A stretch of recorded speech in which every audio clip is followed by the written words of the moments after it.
അമൃത്സർ ഇന്ത്യയുടെ വടക്കു പടിഞ്ഞാറ് ഭാഗത്ത് പാകിസ്ഥാനോട് ചേർന്ന് സ്ഥിതി ചെയ്യുന്ന നഗരം. സുവർണക്ഷേത്രത്തിന്റെ നഗരം, സിഖുകാരുടെ പുണ്യകേന്ദ്രം. അലക്സാണ്ടർ ചക്രവർത്തിയുടെ കാലം മുതൽ ഈ പ്രദേശത്തിന് ചരിത്രരേഖകളിൽ സ്ഥാനമുണ്ട്. 16-ാം നൂറ്റാണ്ടിൽ രാംദാസ് എന്ന സിഖ് ഗുരുവാണ് നഗരം സ്ഥാപിച്ചതും വികസിപ്പിച്ചതും.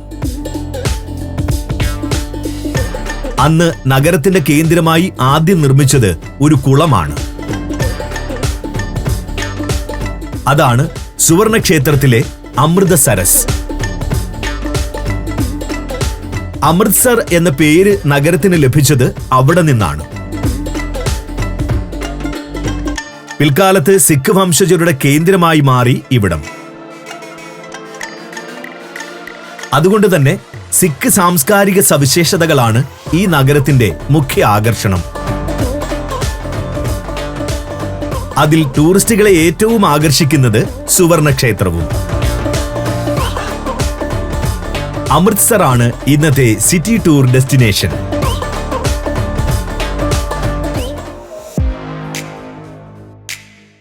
ഈ സിറ്റി ടൂറിൽ നാം എത്തുന്നത് അമൃത്സർ നഗരത്തിലെ പ്രധാനപ്പെട്ട 6 ഡെസ്റ്റിനേഷനുകളിലേക്കാണ്.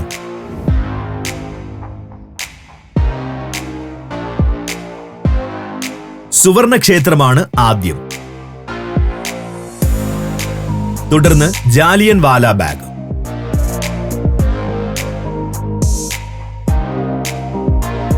അവിടെ നിന്നും അട്ടാരി വാഗ ബോർഡർ, പിന്നെ ഇന്ത്യ ഹൗസ് ഹാൻഡിക്രാഫ്റ്റ് ഷോപ്പ്, തുടർന്ന് ഹാൾ ബസാർ, അവസാനമായി പാർട്ടീഷൻ മ്യൂസിയം.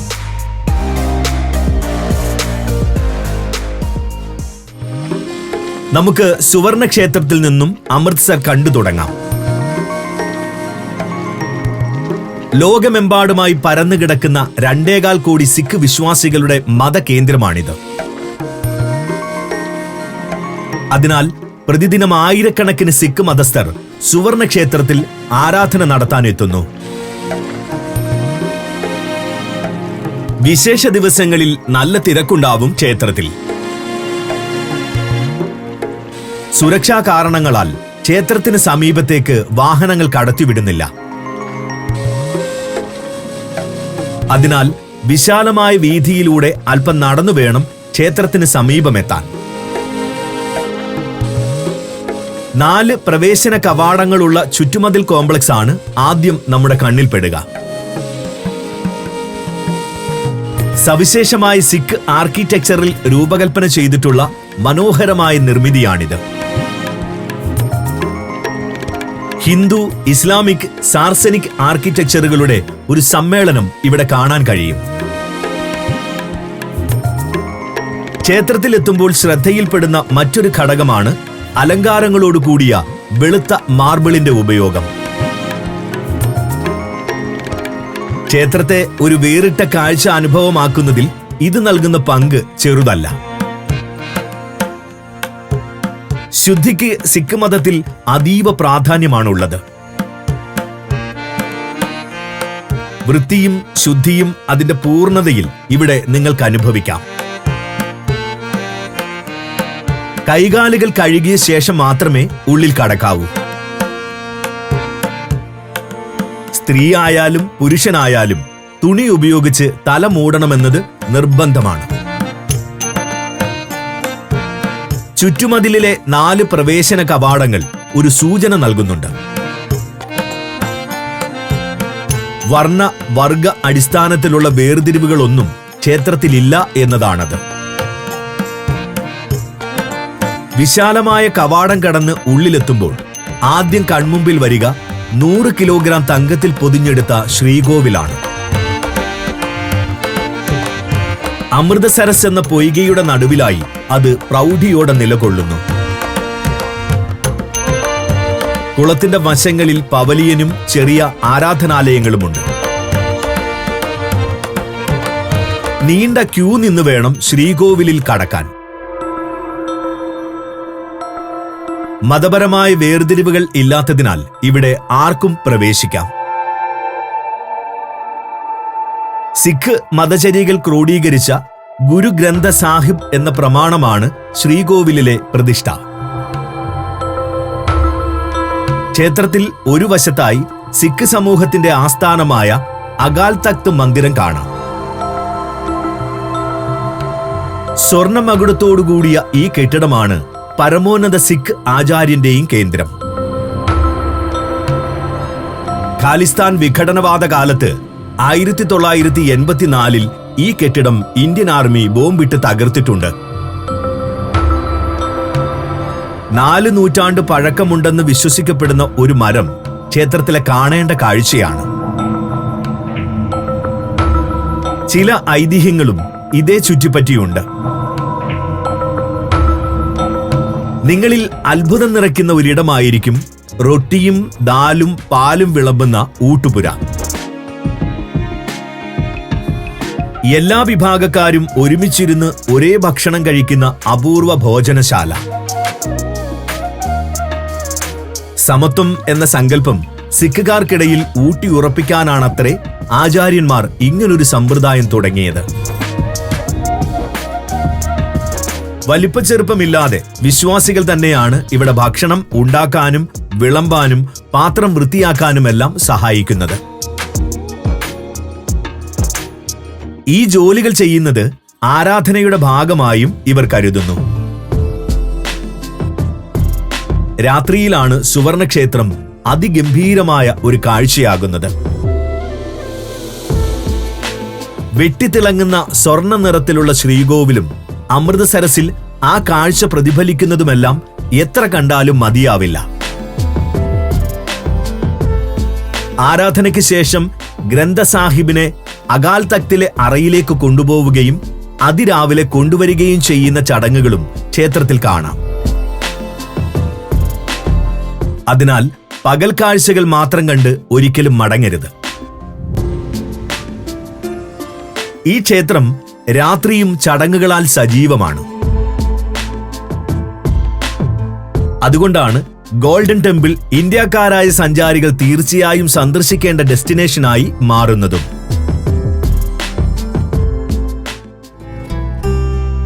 ഒരു നൂറ്റാണ്ടിനിപ്പുറവും ഓർമ്മകളിലൂടെ പോലും നമ്മെ അസ്വസ്ഥമാക്കുന്ന ചരിത്ര സ്മാരകത്തിലേക്കാണ് ഇനി പോകുന്നത്.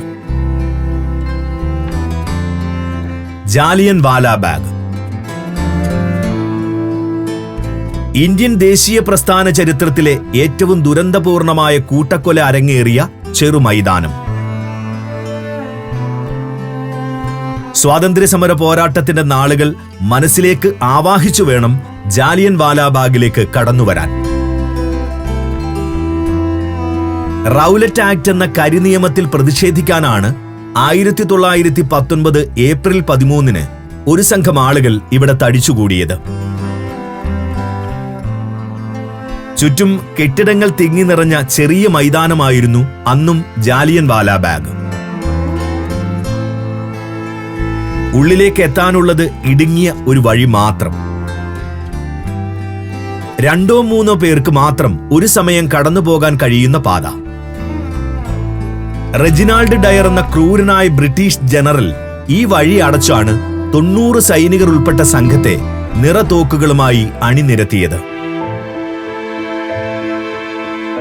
ഇന്ത്യക്കാരെ വെറുത്തിരുന്ന അയാൾ തന്റെ വിദ്വേഷം മനസ്സിൽ വെച്ചുകൊണ്ട് വെടിയുണ്ടകൾ തീരും വരെ വെടിവെക്കാൻ പട്ടാളക്കാർക്ക് നിർദ്ദേശം നൽകി. ഒരു പ്രകോപനവുമില്ലാതെ പ്രതിഷേധിച്ചിരുന്ന സമരക്കാർക്ക് നേരെ തോക്കുകളിൽ നിന്നും വെടിയുണ്ടകൾ പാഞ്ഞു. വെടിയേറ്റവർ നിലത്ത് വീണു. കിട്ടാവുന്ന വഴികളിലൂടെയെല്ലാം രക്ഷപ്പെടാൻ മറ്റുള്ളവർ പരക്കം പാഞ്ഞു. മൈതാനത്ത് ഒരു വശത്ത് ഒരു കിണർ കാണാം. വെടിയേൽക്കാതിരിക്കാൻ ചിലർ ഈ കിണറിലേക്ക് എടുത്തു ചാടുകയാണ് ഉണ്ടായത്. പിന്നാലെ വന്നവർ അവർക്ക് മുകളിലേക്ക് ചാടി. 120 മൃതദേഹങ്ങളാണ് കിണറിൽ നിന്നു മാത്രം കണ്ടെത്തിയത്. പവലിയൻ നിർമ്മിച്ച് കിണർ ഇപ്പോൾ സംരക്ഷിച്ചിട്ടുണ്ട്. മൈതാനത്തിന്റെ വശങ്ങളിലുള്ള ഭിത്തികളിൽ അടയാളപ്പെടുത്തിയ തുളകൾ കാണാം. അന്ന് വെടിയുണ്ടകൾ തറഞ്ഞു കയറിയ ഇടങ്ങളാണിവ. മൈതാനത്തിൽ ഒരു ക്ഷേത്രമുണ്ട്. ക്ഷേത്രത്തിന്റെ ഭിത്തിയിലും കാണാം വെടിയേറ്റ തുളകൾ. ബ്രിട്ടീഷ് കണക്കുകൾ പ്രകാരം 379 പേർ അന്ന് കൊല്ലപ്പെട്ടു. എന്നാൽ യഥാർത്ഥ കണക്ക് 1500ഓളം വരുമെന്നാണ് കോൺഗ്രസ് കണക്കുകൂട്ടിയത്. കൊല്ലപ്പെട്ടവർക്കായി 2 മെമ്മോറിയലുകൾ മൈതാനത്തിലുണ്ട്. ഒന്ന് കിഴക്ക് ഭാഗത്തുള്ള വലിയ സ്തൂപമാണ്. രണ്ടാമത്തേത് ഇന്ത്യൻ ഓയിൽ കോർപ്പറേഷൻ സ്ഥാപിച്ച അമർജ്യോതി എന്ന കെടാവിളക്കും. ദുഃഖം ഉള്ളിലൊതുക്കി മാത്രമേ ഈ സ്മാരകത്തിലൂടെ നമുക്ക് നടന്നു നീങ്ങാനാവൂ. ഇന്ത്യയിലെ 13 സംസ്ഥാനങ്ങളിലൂടെയുള്ള സഞ്ചാരം ഇപ്പോൾ പെൻഡ്രൈവിൽ ലഭിക്കുന്നു. ചരിത്രവും ഐതിഹ്യങ്ങളും യഥാർത്ഥ ജീവിതവും ഒത്തുചേരുന്ന ഇന്ത്യൻ കാഴ്ചകളുടെ ഈ അസുലഭ ശേഖരം സ്വന്തമാക്കാൻ 99544422 എന്ന നമ്പറിലേക്ക് ഇന്ത്യ എന്ന് SMS ചെയ്യൂ. ഇനി കാണേണ്ടത് ലോകത്തിലെ ഏറ്റവും അപൂർവവും വ്യത്യസ്തവുമായ ബോർഡർ റിട്രീറ്റ് സെറിമണിയാണ്. വാഗ അതിർത്തിയിലെ പ്രസിദ്ധമായ ചടങ്ങ്. ലളിതമായി പറഞ്ഞാൽ സായാഹ്നത്തിൽ ഇന്ത്യയും പാകിസ്ഥാനും തങ്ങളുടെ പതാക താഴ്ത്തുകയാണ് ഇവിടെ ചെയ്യുന്നത്. എന്നാൽ അതിനൊപ്പം നടക്കുന്ന പ്രകടനങ്ങളാണ് രസകരം. സാമാന്യയുക്തിക്ക് നിരക്കാത്തതും ഇതിന്റെയൊക്കെ അർത്ഥമെന്തെന്ന് തോന്നിപ്പിക്കുന്നതുമായ ചില രംഗങ്ങൾ. അതിനാൽ ഒരു വൈകാരിക സമീപനം ഈ ചടങ്ങുകൾക്ക് നൽകേണ്ടതില്ല. ചിട്ടപ്പെടുത്തിയ ഒരു നാടകമോ നൃത്തമോ പോലെ മാത്രം കണ്ടാൽ മതിയാകും. അതിർത്തിയിൽ അല്പം നേരത്തെ എത്തി തിരക്ക് ഒഴിവാക്കാൻ ശ്രമിക്കണം. നല്ല സ്ഥാനത്ത് ഇരിപ്പിടം കിട്ടിയാൽ മാത്രമേ ചടങ്ങുകൾ വ്യക്തമായി കാണാനാവൂ. VIP സീറ്റുകൾ ചടങ്ങ് നടക്കുന്ന ഭാഗത്തിന് തൊട്ടു ചേർന്നാണുള്ളത്. ഇവിടെ കാണുന്ന അതേ പ്രവൃത്തികൾ ഗേറ്റിനപ്പുറത്ത് പാകിസ്ഥാന്റെ മണ്ണിലും നടക്കുന്നുണ്ട്. വേഷത്തിൽ മാത്രമേ വ്യത്യാസമുള്ളൂ. ഇവിടെ BSF ആണ് സെറിമണി നടത്തുന്നതെങ്കിൽ അവിടെ പാകിസ്ഥാൻ റേഞ്ചേഴ്സ് ആണ് സംഘാടകർ. വീര്യവും ശൗര്യവും പ്രകടമാക്കുന്ന തരത്തിൽ ചടുലമാണ് ബോർഡർ റിട്രീറ്റ് സെറിമണിയിലെ BSF ഭടന്മാരുടെ ചുവടുകൾ.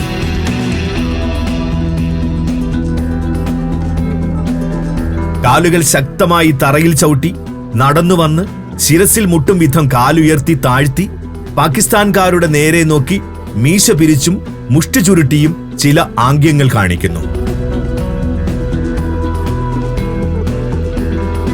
ഇതൊക്കെ കാണുമ്പോൾ ഗ്യാലറിയിൽ തടിച്ചുകൂടുന്നവർക്ക് ആവേശം കൂടും. അവർ ആർപ്പ് വിളിക്കുകയും മുദ്രാവാക്യം വിളിക്കുകയും ചെയ്യും. ഇതുപോലെ തന്നെ പാകിസ്ഥാൻ ഗ്യാലറിയിലും ഉണ്ടാകും പാകിസ്ഥാനു വേണ്ടിയുള്ള ജയ്വിളികൾ. വൈവിധ്യങ്ങളാൽ കൂട്ടിയിണക്കപ്പെട്ട ഇന്ത്യയുടെ ദേശീയ ബോധം അതിന്റെ മനോഹരമായ രൂപത്തിൽ ഇവിടെ നിങ്ങൾക്ക് അനുഭവിക്കാനാകും. രൂപവും ഭാഷയും വേഷവും പലതാണെങ്കിലും ഈ രാജ്യത്തിന്റെ മണ്ണിൽ നാം എല്ലാം ഒന്നാണെന്ന ബോധം നിങ്ങളെ പുളകം കൊള്ളിക്കും. ഗാലറിയിൽ ആർത്തിരമ്പുന്ന ജയ്വിളികൾക്കൊപ്പം ശബ്ദം ഉയർത്താതിരിക്കാൻ നിങ്ങൾക്കാവില്ല. അല്പം അതിവൈകാരികത ഈ സെറിമണിയിൽ പ്രകടമാണെങ്കിലും ആവശ്യമില്ലാത്ത പോർവിളികളുടെ സ്വഭാവമുണ്ടെങ്കിലും നാനാത്വത്തിലെ ഏകത്വം എന്ന ആശയം നമുക്ക് പകർന്നു തരാനായിരിക്കണം ഈ ചടങ്ങ് ഇത്തരത്തിൽ ഡിസൈൻ ചെയ്തത്. തുടർച്ചയായ ശൗര്യ പ്രകടനങ്ങൾക്കൊടുവിൽ പതാക താഴ്ത്തുകയും ഗേറ്റ് അടയ്ക്കുകയും ചെയ്യുന്നതോടെ സെറിമണി അവസാനിക്കും. ആരവങ്ങൾ അടങ്ങുമ്പോൾ ഒരു യുദ്ധം കഴിഞ്ഞ പ്രതീതിയാവും ഗാലറിയിൽ. അത്ര ഊർജ്ജസ്വലമാണ് ഈ ബോർഡർ റിട്രീറ്റ് സെറിമണി. അത് കണ്ടും അനുഭവിച്ചും തന്നെ അറിയണം.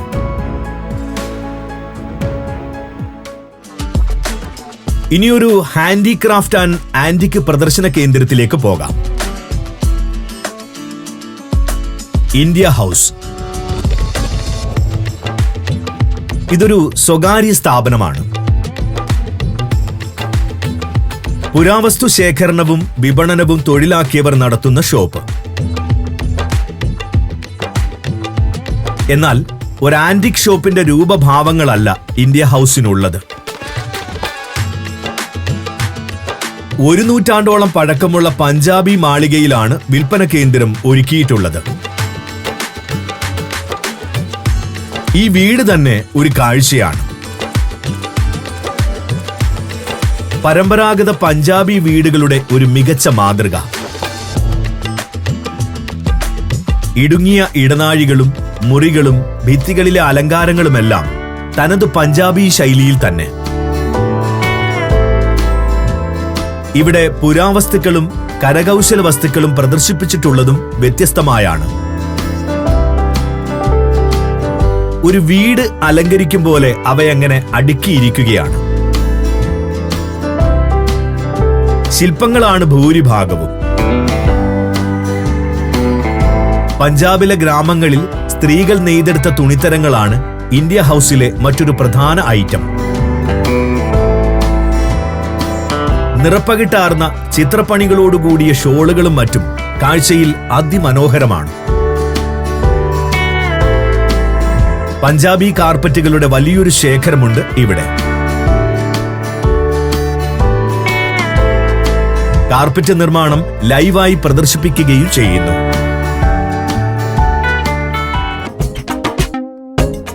പ്രാദേശിക ജീവിതം അടുത്തു കാണാൻ ഇനിയൊരു മാർക്കറ്റ് സന്ദർശിക്കാം. ഹാൾ ബസാർ. നൂറ്റാണ്ടുകളായി പ്രവർത്തിച്ചു വരുന്ന ചന്തയാണിത്. ബ്രിട്ടീഷുകാർ ഇവിടെ സിറ്റി ഹാൾ നിർമ്മിച്ചതോടെയാണ് പേര് ഹാൾ മാർക്കറ്റ് എന്നായത്. ഈ പാത ഹാൾ റോഡ് എന്നും അറിയപ്പെടുന്നു. അമൃത്സറിലെ സാധാരണക്കാരാണ് ഹാൾ മാർക്കറ്റിൽ ഷോപ്പിംഗിനായി എത്തുന്നത്. വിലക്കുറവാണെന്നതാണ് കാരണം. സാധാരണക്കാർക്ക് ആവശ്യമായതെല്ലാം ഇവിടെ കിട്ടുകയും ചെയ്യും. പഞ്ചാബി സംസ്കാരം അടുത്തറിയാനാകുമെന്നതാണ് മാർക്കറ്റിന്റെ മറ്റൊരു സവിശേഷത. അതിനായി മാർക്കറ്റിലെ പാതകളിലൂടെ വെറുതെ നടക്കുകയേ വേണ്ടൂ. 2.5 കിലോമീറ്ററോളം നീളുന്ന മെയിൻ റോഡിൽ നിന്നും ഇട റോഡുകളിലേക്കും കടന്നു ചെല്ലാം. മൊത്തവ്യാപാരം നടത്തുന്ന വലിയ കടകളും ചില്ലറ വിൽപ്പന നടക്കുന്ന ചെറിയ കടകളും വഴിയോര സ്റ്റാളുകളുമെല്ലാം ഇവിടെയുണ്ട്. ഒരു ടൂറിസ്റ്റ് എന്ന നിലയിൽ പഞ്ചാബി വസ്ത്രങ്ങൾ, ആഭരണങ്ങൾ എന്നിവയൊക്കെ വാങ്ങാൻ ഇവിടം നല്ലൊരു ഡെസ്റ്റിനേഷനാണ്. നല്ല വിലക്കുറവുമുണ്ടാകും. സന്ധ്യയാകുന്നതോടെ വഴിയോര കച്ചവടക്കാരും സജീവമാകും. ആലു ടിക്ക, പഞ്ചാബി കുൽഫി എന്നിവയൊക്കെ തീർച്ചയായും രുചിച്ചു നോക്കേണ്ട വിഭവങ്ങളാണ്.